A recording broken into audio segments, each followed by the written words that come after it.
오늘 주시는 하나님 말씀 요한복음 21장 1절에서 14절까지 말씀입니다. 우리 한 절씩 교독하겠습니다. 그 후에 예수께서 디베랴 호수에서 또 제자들에게 자기를 나타내셨으니 나타내신 일은 이러하니라.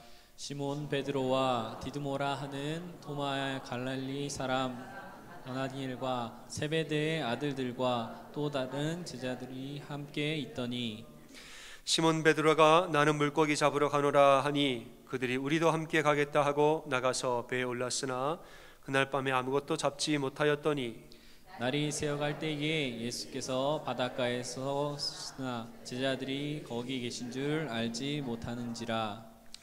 예수께서 이르시되 얘들아 너희에게 고기가 있느냐 대답하되 없나이다. 이르시되 그물을 배 오른편에 던지라 그리하면 잡으리라 하시니 이에 예수께서 사랑하시는 그 제자가 베드로에게 이르되 주님이시라 하니 시몬 베드로가 벗고 있다가 주님이라 하는 말을 듣고 겉옷을 두른 후에 바다로 뛰어내리더라. 제자들은 육지에서 거리가 불과 50칸쯤 되므로 작은 배를 타고 고기 든 그물을 끌고 와서 육지에 올라보니 숯불이 있는데 그 위에 생선이 놓였고 떡도 있더라.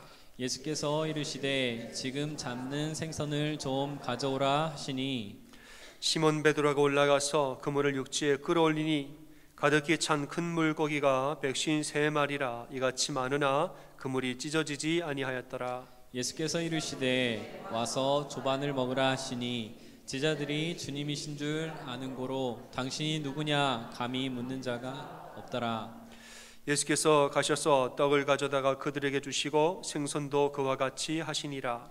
이것은 예수께서 죽은 자 가운데서 살아나신 후에 세 번째로 제자들에게 나타나신 것이라. 아멘. 할렐루야. 아멘. 우리 정루자으로 인사하시겠습니다. 참 잘하셨습니다. 인사 나누십니다. 참 잘 오셨습니다. 네. 오늘 요한복음 21장 1절에서 14절 지난주와 동일한 본문으로 은혜를 나누고자 합니다. 지난주에는 이제 예수님이 부활한 예수님이 제자들을 갈릴리로 보내셨다. 그 이유는 거기 가서 초심을 회복하거라.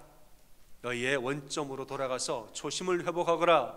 그 이유로 보내셨다. 이 말씀을 했죠. 왜냐하면 갈릴리는 예수님이 사도들을 부르신 곳이요 또 그들과 대부분의 사역을 함께 하신 곳이라 그 장소에 가면 자연스럽게 초심이 회복이 되는 것이죠. 예루살렘에 있을 때는 제자들이 이 고려해야 할 상황이 너무 많으니까 예루살렘의 상황이 너무나 급박하게 돌아가기 때문에 제자들은 그냥 문을 닫아 걸고 방 안에서만 있었다는 거예요. 집중할 수가 없었고 뭐 어떤 걸 하지 못했다는 거죠. 그냥 방 안에만 있었던 제자들. 그러나 예수님은 차라리 일어나서 갈릴리로 돌아가라. 거기서 나를 다시 만나서 나랑 진짜 좋은 시간을 다시 보내자. 갈릴리로 가라고 그러신 거예요. 거기서 예수님께 좀 더 집중할 수 있었고 오늘 말씀해 보면 식사도 같이 하면서 주님과 더 깊은 이야기와 더 깊은 새로운 사명을 주시는 이런 이야기와 대화로 이어질 수가 있었던 겁니다.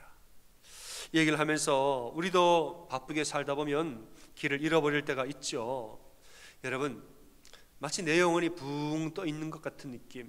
내가 지금 살기는 살고 시간은 나날이 지나가는데 이게 도대체 뭐 하는 마음인가. 이렇게 우리가 붕 뜬 것 같은 그런 마음이 들 때 여러분 길을 잃어버리신 거예요 지금. 그럴 때는 집에만 계시지 말고 문 닫아놓고 집에만 계시지 말고 밖으로 나오셔야 돼요. 사업장 안에서 하루 종일 사업장에서 계속 이렇게 그 안에서 돌고 여러분 나오셔야 돼요. 나와서 어디로 가야 하는가? 성전으로 나오셔서 성전에서 예수 그리스도를 만나고 예수 그리스도에 집중하는 그런 여러분이 되시기를 바랍니다. 아멘. 그게 지난주 말씀이었습니다. 이것은 제자들을 갈릴리로 보내셨던 예수님의 관점입니다. 왜 그들을 보내셨는가? 예수님 관점이에요. 오늘은 그래서 제자들의 관점에서 제자들 갈릴리에 돌아가서 예수님 만난 후에 무엇을 얻고 무엇을 회복하였나? 제자들의 관점에서 보고자 합니다. 오늘 쭉 보니까 제자들이 무엇을 회복하였는가? 기쁨을 회복한 줄 믿습니다. 뭘 회복했다고요? 기쁨을 회복했다 그랬어요. 왜 기쁨을 회복하였는가? 오늘 본문을 읽어보면 기쁨에 대한 이 상징적인 단어가 3번 반복해서 나옵니다. 그 단어가 뭐냐? 오늘 말씀의 제목이기도 하지만은 주님이시라 이겁니다. 주님이시라. 이거는 기쁨을 나타내는 상징적인 표현입니다. 헬라어로 호 큐리오스 에스틴 is the Lord 이 말이에요. is the Lord. 처음에 7절에 보면 2번이 반복해서 나오죠. 밤새도록 고기를 잡는데 못 잡았습니다. 예수님이 그물 오른편에 던지라 그렇게 했더니 고기가 잡히는데 많이 잡혔단 말이죠. 이거는 마치 베드로와 야고보와 요한이 예수님께 부름받을 바로 그 장면과 똑같은 거죠. 이걸 사도 요한이 알아채고 주님이시라 이랬습니다. It's the Lord. 베드로한테 말했단 말이죠. 이건 뭡니까 여러분? It's the Lord. 사도 요한에게는 기쁨이고 발견이에요. 예수님 아니야? 이런 발견이에요. 기쁨이죠. 두 번째는 뭐냐? 베드로인데 베드로가 요한이 주님이시라 하는 말을 듣고 갑자기 옷을 벗고 있다가는 일할 때 옷을 벗죠. 다시 겉옷을 둘러 입고서는 바다에 뛰어들었더라. 이 두 번째 말이에요. 주님이시라 하는 말을 듣고 베드로가 겉옷을 두르고 바다에 뛰어들었다. 이게 두 번째. 세 번째는 뭐냐? 육지에 올라가서 12절에 보면은 예수님이 식사를 이제 하면서 초청을 하시는데 예수께서 이르시되 와서 조반을 먹으라 하시니 제자들이 주님이신 줄 주님이신 줄 아는 고로 당신이 누구냐 감히 묻는 자가 없더라 이렇게 말해요. 이게 바로 주님이시라 이겁니다. 그러니까 좀 3번이 나오는데 2번은 제자들의 입으로 말한 거예요. 입으로 주님이시라라고 입으로 말한 거예요. 세 번째는 뭐냐? 예수님 만났을 때 그 앞에서 마음으로 내 속마음으로 주님이시라. 예수님 바라보고 기쁜 마음으로 웃으면서 마음속으로 말하지는 아니하고 속으로 주님이시라 이렇게 좋아했다는 거죠. 저는 이 말씀을 읽으면서 제자들의 마음이 막 느껴졌습니다. 얼마나 좋을까? 이런 마음이 느껴졌어요. 여러분, 우리 전쟁터에 나갔다 돌아온 아버지를 한번 상상해 보겠습니다. 전쟁터에 갔다가 살았는지 죽었는지 모르다가 어느 날 돌아오셨단 말이죠. 아빠가 멀쩡한 몸으로 돌아왔습니다. 근데 엄마가 창밖을 보다가 아빠가 왔습니다. 그걸 보고 엄마가 먼저 말합니다. 아빠다 그랬어요. 그 소리를 듣고 2층에서 아이들이 우르르 하고 뛰어내리면서 아빠다 또 질렸습니다. 그 이제 아빠가 다 들어서 껴안고 집에 들어와서 밥을 먹는데 말하진 않아도 마음속으로 아빠다 좋아하는 거예요. 제자들의 마음이 전 이럴 것이라 생각합니다. 주님과 만나서 너무 좋고 너무 기쁜 것이에요. 제가 이와 비슷한 기쁨을 사진으로 오늘 준비를 했는데 사진이 미리 나왔죠. 1974년 퓰리처 상을 탄 작품입니다. 이 사진이 퓰리처 상을 탔어요. 제목이 넘치는 기쁨, Burst of Joy. 미 공군 중령 로버트 스톰이라는 장교가 베트남 전쟁 중에 포로가 됐습니다. 전쟁 포로 수용소에서 갖은 고초를 겪다가 전쟁이 끝난 다음에 미국으로 돌아오면서 공항에서 가족을 제외합니다. 전쟁터에서 아빠가 돌아온 거예요. 돌아와서 아빠를 다시 만나는데 얼마나 기쁜지 공항에서 막 딸들이 뛰어가고 엄마는 뒤에서 점잖게 따라가는데 그걸 찍었어요. 이게 상을 탔습니다. 퓰리처 상을. 여러분 제 앞에 아마 큰 딸로 보이죠? 두 팔을 쫙 벌리고 아빠한테 뛰어가요. 마음속이 아니라 만약에 말을 했다면 뭐라고 말했을까요? 아빠다 그랬겠죠. 말을 했다면 아빠다. 그 뒤에 두 번째 아들하고 딸도 따라오는데 또 아들 딸도 아빠다 만났어요. 그리고 같이 밥 먹으러 가면 집에서 마음속으로 뭐라고 그랬을까요? 아빠다 이거예요. 이게 바로 예수님을 만난 제자들의 기쁨, 예수님을 갈릴리에서 제외한 다시 만나고 기뻐하면서 주님이시라. 얼마나 기뻤으면 그냥 바다로 뛰어드냐는 말이죠. 얼마나 기뻤으면 고기를 딱 잡다가 묵직한 걸 보고 주님이시라 이랬단 말이에요. 얼마나 좋았을까요? 여러분 예수님을 만나는 것은 큰 기쁨입니다. 왜 기쁨이냐? 제자들이 너무 기쁨이야. 왜 기쁨이었느냐? 그분은 도마가 그렇게 고백을 했죠. 예수님 뭐라고 했어요? 그는 나의 주, 나의 하나님이요. 예수 그리스도를 나의 주님으로, 나의 하나님이라고 내가 믿었기 때문에 그분을 만나는 건 놀라운 일이에요. 그분을 만나면 내 인생을 바꿔주실 능력이 그 안에 있다는 것을 믿기 때문에 예수님 만나는 것은 너무 기쁘고 좋은 일이에요. 여러분, 예수님과의 만남은 그 만남 안에는 기쁨이 있는지를 여러분 믿으시지요? 예수님을 깊이 만나면 참 기쁨이 있습니다. 정재봉 시인이 쓴 가장 아름다운 만남이라는 시가 있습니다. 내용이 그렇죠. 가장 잘못된 만남은 생선 같은 만남이다. 만날수록 비린내가 묻어오니까. 가장 조심해야 할 만남은 꽃송이 같은 만남이다. 피어있을 때는 환호하다가 시들어버리면 버리니까.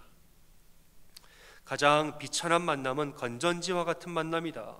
힘이 있을 때는 간수하다. 힘이 떨어지면 버리니까. 가장 시간이 아까운 만남, 지우개 같은 만남이다. 금방의 만남이 순식간에 지워져 버리니까. 마지막에 이렇게 적었어요. 가장 아름다운 만남은 손수건 같은 만남이다. 힘이 들 때는 땀을 닦아주고 슬플 때는 눈물을 닦아주니까. 가장 아름다운 만남은 손수건 같은 만남이래요. 우리가 사람들을 만날 때는 실망할 때가 많습니다. 사람들을 만났는데 실망할 때가 많아요. 내가 힘들 땐 땀을 닦아줘야 되는데 너만 힘드냐? 나도 힘들지 이래요. 내가 슬플 때는 눈물을 닦아줘야 되는데 아이고 듣기 싫다, 우는 소리 그만해라. 사람들은 그럽니다. 실망하는 거예요. 하지만은 예수님 만나면 만날 때마다 손수건이 되어주사, 그죠? 참 내가 힘들 때는 예수님이 기도하는 가운데 내 땀을 닦아주세요. 슬픔으로 막 울면서 기도하면 내 눈물을 닦아주시죠. 예수님은 우리에게 손수건 같은 분임을 여러분 믿으시길 바랍니다. 그 손수건 같은 분이라 그분을 만나면 참 위로가 되고 우리에게 기쁨이 있습니다. 요한복음 16장에서 예수님이 제자들에게 고별 설교를 하시는 장면이 나옵니다. 이제 돌아가시기 전에 본인의 죽음을 예고하고 또 말씀 보면 부활한 후에도 예고하고 있습니다. 부활한 후에 어떤 일이 일어날지 그 말씀을 읽어보겠습니다. 마치 갈릴리에서 다시 만날 것을 예상한 것으로 그 장면을 정확하게 말씀하십니다. 20절에 말하죠. 너희는 잠시 근심하겠으나 너희 근심이 도리어 기쁨이 되리라 예언하셨어요. 22절에 지금은 너희가 근심하나 내가 다시 너희를 보리니 너희 마음이 기쁠 것이요 너희 기쁨을 빼앗을 자가 없으리라. 23절에는 이런 말을 합니다. 그날에는 너희가 아무것도 내게 묻지 아니하리라 이랬어요. 오늘 말씀에 밥 먹으러 왔는데 예수님이 누구신지를 알므로 아무도 당신 누구여 묻는 자가 없더라. 너희가 아무것도 나에게 묻지 아니하리라. 장면을 다 보고 계신 것처럼 정확하게 말씀을 하십니다. 그리고 24절에서는 우리가 잠시 근심했으나 기뻐할 수 있는 이유가 무엇인지 기쁨의 이유를 설명을 하시는데 이렇게 말하죠. 지금까지는 너희가 내 이름으로 아무것도 구하지 아니하였으나 구하라 그리하면 받으리니 너희 기쁨이 충만하리라 말했습니다. 너희들이 지금까지 하나님께 기도할 때 예수님의 이름으로 기도합니다. In the name of Jesus Christ. 내 이름으로 기도해 본 적 없지? 당연히 없겠죠. 그런데 이제부터는 내 이름을 나를 중보자로 삼아서 내 이름으로 아버지께 기도해봐라. 그렇게 기도할 수 있고 이제부터는 그리고 그렇게 기도할 때에 하나님이 주시리라. 너희 기쁨이 충만케 되리라. 이 말씀을 하십니다. 전 제자들이 이 사실을 알게 되었을 때에 저는 큰 기쁨이라고 정말 믿을 만한 구석이 하나 더 생겼다 저는 생각을 합니다. 여러분 예수님의 이름으로 간구하고 기도할 때 하나님 다 들으시고 응답하시는 줄을 믿으시지요? 그 응답이 우리에게 이루어질 때는 기쁨이 충만하리라.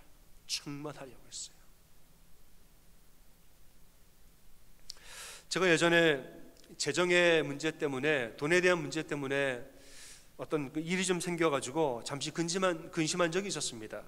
특별한 사정 때문에 재정이 좀 필요하게 됐는데 실제적으로는 어디 재정이 생겨날 그 여지가 없었습니다. 방법이 없는 거예요. 제 아내랑 이제 며칠 동안 계속 대화를 하면서 이런저런 방법들을 자꾸 이야기하는데 그 답이 없습니다. 이제 얘기를 하다가 저도 모르는 사이에 제가 이렇게 얘기했어요. 제가 가장이니까 걱정하지 마, 내가 알아서 할게. 대화가 자꾸 이렇게 공허하게 돌고 도니까 뭐 의미가 없어서 걱정하지 마, 내가 알아서 할게 말았어요 그냥. 근데 그 다음 날 물어보더라고. 어떻게 알아서 했냐요? 그래서 제가 아니 걱정하지 마, 그래도 내가 알아서 할게. 그 다음 날 또 물어봐요. 그래서 어떻게 됐냐요? 그래서 아이 걱정하지 마, 내가 알아서 할게. 그랬더니 하는 말이 어떻게 할 거냐요. 이제 뭐라 그랬을까요? 어떻게 하긴 뭐 어떻게 해, 기도하려고.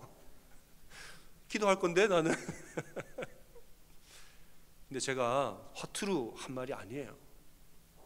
허투루 그냥 뭐 변명삼아 한 말이 아니고 정말 저는 기도하려고 그래요. 기도하려고 한 게 아니라 기도하고 있었습니다, 여러분. 제 안에 믿음이 있는 거예요. 정말 하나님이 채워주시리라 저는 믿었습니다. 왜냐하면 그 과거의 그간의 경험들을 돌아볼 때에 우리의 형편과 처지를 하나님 다 아신다 저는 믿습니다, 여러분. 정말 우리에게 꼭 필요한 것이 있을 때에 내가 뭐 욕심을 내서 그러는 것이 아니라 정말 필요한 것이 있을 때 이것을 놓고 간절히 예수님의 이름으로 간절히 기도하면 우리 하나님이 들으시고 응답하시는 것을 여러 번 경험을 했습니다. 그렇기 때문에 아니 믿음이 있는 거예요. 걱정하지 마, 기도할 거야. 결과가 어떻게 됐을까요? 생각하지도 못한 방법으로 우리의 예측 범위에 있었던 방법으로 하나님 다 채워주시고 다 인도하셨습니다. 여러분 아멘이십니까? 예수님을 만난다는 것은 이런 기쁨이 있는 거예요. 예수 그리스도의 이름으로 우리가 기도할 수 있다는 사실 마음에 마치 너무너무 든든한 이 기쁨의 원천을 우리가 가지고 있는 것과 같습니다. 내 이름으로 기도할 때에 다 들어주시리라.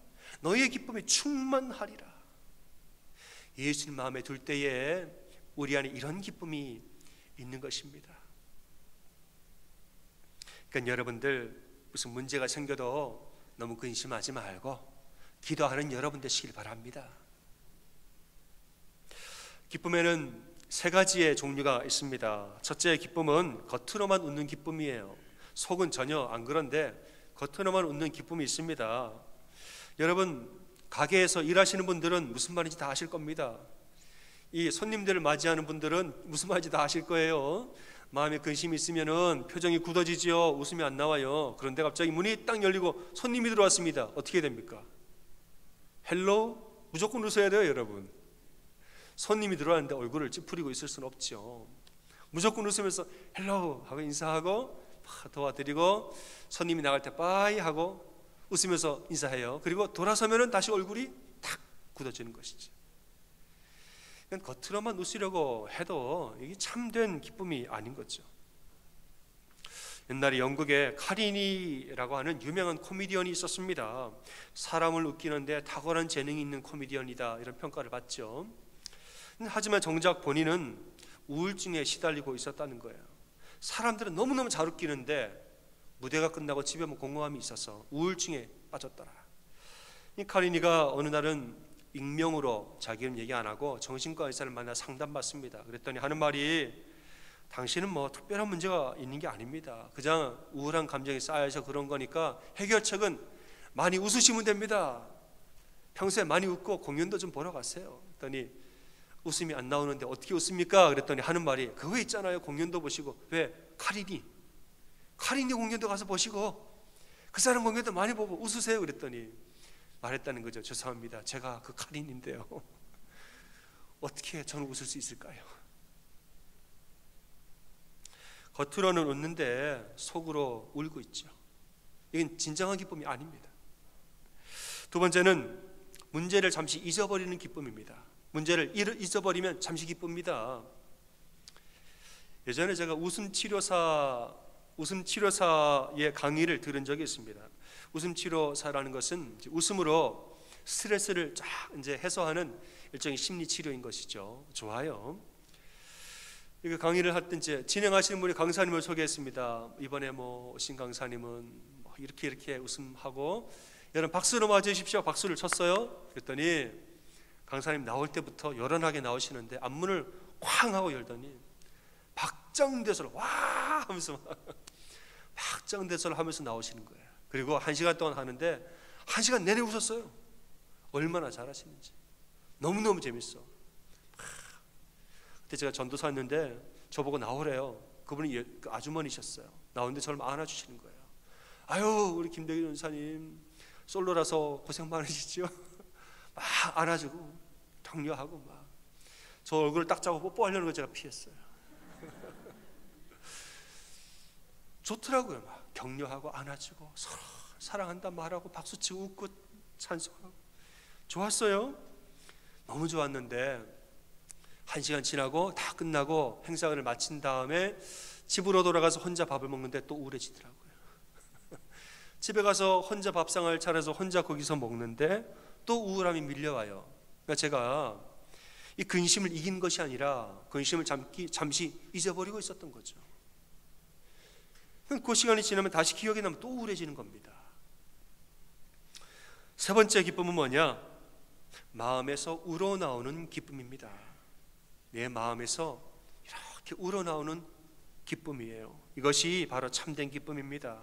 이런 기쁨 언제 일어나는가? 마음에 이 속에 안정감이 있을 때 나옵니다. 내 안에 뭔가 든든한 안정감이 있을 때, 또 내 안에 평안함과 확신이 있을 때, 담대함과 자신감이 내 안에 딱 하고 자리 잡고 있을 때, 그때는 속에서 이 사람 좀 표현은 좀 덜할지라도 마음속에서 진짜 기쁨의 덩어리를 가지고 있기 때문에 이건 기쁨이에요. 근데 이게 대개는 우리에게 어느 분이 이 안에 계실 때 이 기쁨이 일어나는가? 예수 그리스도에 대한 확고한 믿음이 내 안에 있을 때 이 기쁨이 나오는 줄로 믿으시길 바랍니다. 예수님, 내 안에 누가 계십니까? 주님이시라, 이거예요. 내 안에 누가 있나 봤더니 주님이시라, 주님이 계시더라. 이것을 우리가 알고 정말 나의 기쁨의 원천이요, 모든 이 문제 해결의 원천 되시는 능력의 원천 되신 예수님이 내 안에 계시더라. 그분 만나면 너무 좋고 그분과 함께하면 나는 무엇인지 할 수 있다라는 이 자긍심과 안정감과 평안과 담대한 마음이 내 안에 있을 때에는 진짜 기쁜 거예요. 제자들이 지금 예수님 만나서 너무 좋습니다. 얼마나 좋으면 서로 그냥 주님이시라 주님이시라 바다에 뛰어들고, 육지에 갔더니 예수님 불을 펴놓고 밥을 차려주시는데 얼마나 좋은지 너무 든든한 거예요. 마음속으로 아우 예수님 살아나셨다, 예수님 우리와 함께 계시다, 우리는 혼자가 아니다, 이런 마음이에요. 마음속에 제자들의 이 마음속에 안정감이 드는 거죠. 밥 해주고 계시는 예수님 가만히 보니까 아 예수님 원래대로 돌아오셨네, 안정감이 딱 드는 겁니다. 마치 우리 부모님이 집을 비우셨을 때 자녀들은 불안하지요. 그러나 부모님이 아무 일 없었다는 듯이 다 돌아오셔서 평소에 늘 그 자리에서 밥을 차려주고 우리를 안아줄 때 아이들은 안정감을 딱 얻습니다. 기쁜 거예요. 빌립보서를 보면 빌립보서에는 이 사도 바울이 쓴 편지에 기뻐하라 기뻐하라는 말이 되게 많이 나옵니다. 2장 17절과 18절, 만일 너희 믿음의 제물과 섬김 위에 내가 나를 전제로 드릴지라도, 전제를 드린다는 내가 죽을지라도 이거예요. 내가 순교할지라도 나는 기뻐하고 너희 무리와 함께 기뻐하리니 이와 같이 너희도 기뻐하고 나와 함께 기뻐하라. 3장 1절에서 나의 형제들아 주 안에서 기뻐하라. 4장 4절에서 주 안에서 항상 기뻐하라. 내가 다시 말하니 기뻐하라, 기뻐하라, 기뻐하라. 여러분, 빌립보서 언제 쓴 편지냐? 사도 바울이 로마 감옥에 갇혀서 쓴 편지가 빌립보서입니다. 본인이 지금 감옥에 갇혀 있는데 뭘 그렇게 기뻐하라 기뻐하라, 나는 죽어도 좋으니까 너희는 나와 함께 기뻐하라, 기뻐하라 기뻐하라. 사도 바울은 근심도 걱정도 없습니까? 감옥에 있는데 지금 근심도 걱정도 없어요? 그 뒤에 4장 6절과 7절에 이렇게 말하죠. 아무것도 염려하지 말고 뭡니까? 오직 모든 일에 기도와 간구로 너희 구할 것을 감사함을 하나님께 아뢰라. 그리하면 모든 지각에 뛰어난 하나님의 평강이 그리스도 예수 안에서 너희 마음과 생각을 지키시리라. 아멘. 13절입니다. 내게 능력 주시는 자 안에서 내가 모든 것을 할 수 있느니라 말했습니다. 이게 어디서 쓴 편지냐? 감옥에서 쓴 편지란 말이에요. 감옥에서 근심이 있죠. 걱정도 있죠. 하지만은 아무것도 염려하지 말고 내가 기도하지 뭐하나. 빌립보 교회에 쓴 편지이지만 바울이 빌립보에 갔었을 때도 빌립보 감옥에 갇힌 적도 있습니다. 바울과 실라가 같이 감옥에 있을 때에도 감옥 가운데서 찬송하고 기도하였더라. 아무것도 염려해봐야 키를 한 잔이나 더 합니까 여러분? 염려할 시간에 물 끓고 기도해야 되는 거예요. 기도하라. 기도하고 내게 능력 주시는 자 안에서 나는 뭐든지 할 수 있노라. 이러한 자신감과 담대함, 여기에서 나오는 안정감, 여기에서 기쁨이 나오는 겁니다.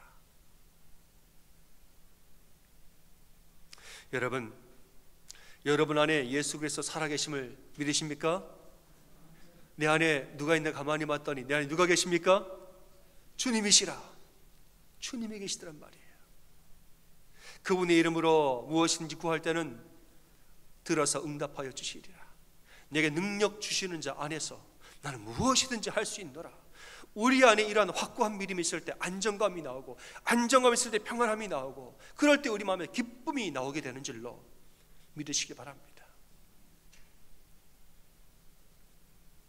바울이 원래 이렇게 낙천적인 사람이 아닙니다. 바울이 이렇게 기쁘게 말하면 낙천적인 것 같으나 예수님 만나기 전에 바울이 사기등등한 사람입니다. 어디 하나 딱 꽂히면은 그거밖에 못 보는 사람이에요. 율법 하나 하면은 율법밖에 몰라요. 사람 죽이고 잡으러 다니고 무서웠던 사람이죠. 사고가 굳어있고 경직된 사람이었습니다. 그런데 예수님 만나니까 사랑에 대해서 눈이 열려지고 진리가 내 마음에 들어오니까 인생이 바뀌어버리고, 진리를 가진 자에게 놀라운 힘이 있는 거예요. 진리의 능력이 있습니다. 그리고 예수님과 함께 하니까 이 안에 예수 그리스도의 진리가 마음에 들어오니까 그냥 든든하고 안정감과 평안과 담대함이 다 나오는 것이죠. 그러니까 감옥에서도 기뻐하라 말한 것입니다.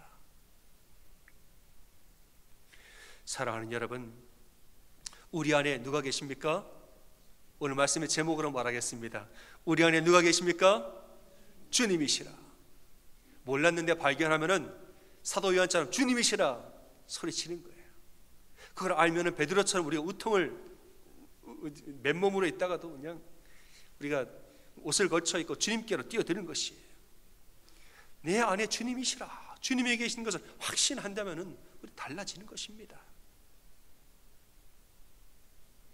전능하신 하나님, 우리를 인도하신 성령님, 삼위일체 하나님이 내 안에 나를 돕고 나와 함께하고 계십니다.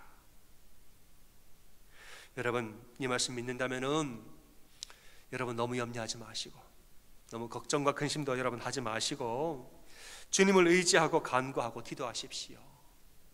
기도하는 가운데에 참된 기쁨을 누리는 우리가 다 되어지기를 주님의 이름으로 축원합니다. 아멘. 우리 서로 그렇게 격려하겠습니다. 주님이 함께 하십니다. 염려하지 말고 기쁘게 삽시다. 이렇게 인사하겠습니다. 주님이 함께 하십니다. 염려하지 말고 기쁘게 삽시다. 마음에 손 얹고 고백합니다. 주님이 여기 계십니다. 염려하지 말고 기뻐하면서 삽시다. 시작. 주님이 여기 계십니다. 염려하지 말고 기뻐하고 삽시다. 아멘. 찬양하겠습니다.